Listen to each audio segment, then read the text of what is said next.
बोथोरा सोलायबाय अखा हानो नागिरदों जोमै खोबदों ओमफ्राय साना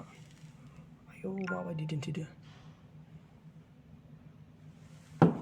अखा हासिगोन मानो बिदि जादों दिनै सान्दुं गोसाबो नङा अखा खोबनाय दोमैलुलु नुदोंना बेफोर जाबाय गासैबो कम्पानियानो गोजा कम्पानि मा कम्पानि नाम बुंनांगौ akha Microsoft Intel Samsung HP इन्टु आरो मा दङ बिदि कम्पानि नामफोर बुंमोनासैलै एसेन्जार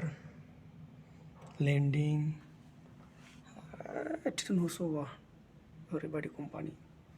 नुदों गाहायाव बेसेबां मा बाहायो बेसेबां दाबो बहुद सोलायनो दङलै कम्पानिफोरा माने थावदों बहुद इउज कारेन्ट बाहायो बेफोर जाबाय सब कारेन्ट सोमजिनाय थाव मेचिनजोंसो बाहायो गिदिर गिदिर डिजेल मेचिनजों ओमफ्राय कारेन्ट दाबो माने जोंनाव नांगौ बायदि कारेन्ट गैया मोनाखै अट'मेटिक दै फैबाय थाया अट'मेटिक बार बाराना बेनिखायनो बेबायदि कम्पानिफोरा थाव बाहायनांगौ जायो थावनि कारेन्टआ अट'मेटिक मोना बहुद जौगानाय दं आरो इन्डियाआव कारेन्टनि मोब्लिबनि थाखाय नुदों